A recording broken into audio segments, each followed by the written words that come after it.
Primero para encontrarnos con visitar a nuestros hermanos que trabajan aquí. Una, upang mabisita yung mga kasamahan, si Brother Allen, si Brother Peter, sa yung dalawang bagong dating, si Brother Jose, Joe, at si Brother David.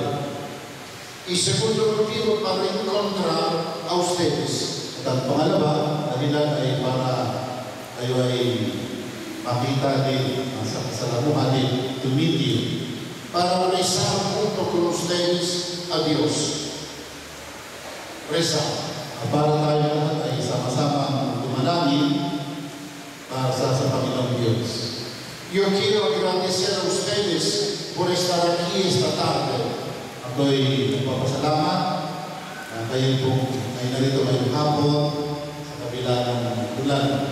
Sé que vienen desde lejos y a pesar de la lluvia han llegado. Muchas gracias.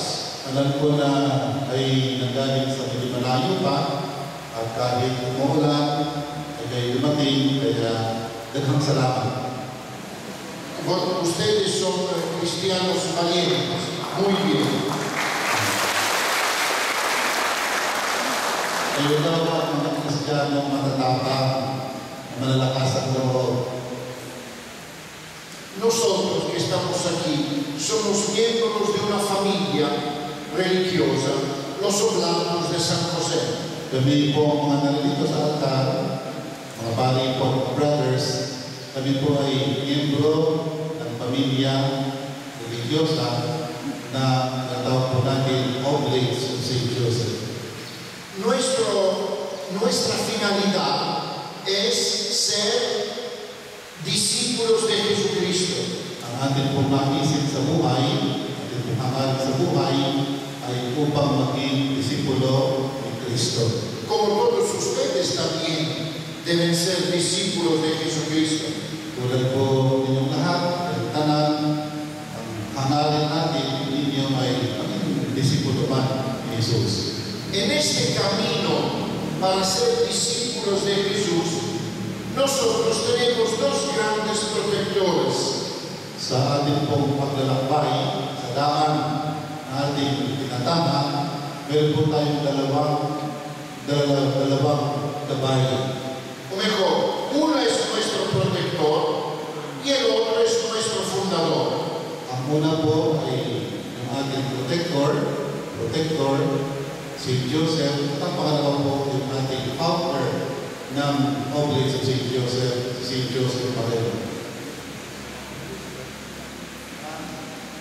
Hindi niya sinabi yung pangalan kasi tatanong sana niya kung sino yung ating protector, sino yung ating founder, sinabi ko na.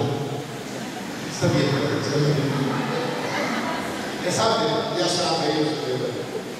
Es muy importante conocer la vida de San José y San José Marelo para ser veros discípulos de Jesús.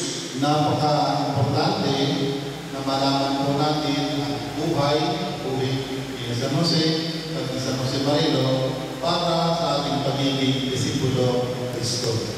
San José dedicó toda su vida para Jesucristo. Si San Jose ay nag-alay ng kanyang buhay para kay Panginoon Jesus. Hizo de un lado sus proyectos para salvar a Jesús. Sinantabi niya yung kanyang mga plano sa buhay para maging maglingkod kay Jesus. San José en su vida hizo siempre los intereses de Jesús. Sa kanyang buhay, San Jose, ang laging namumuna ay mga kapakanan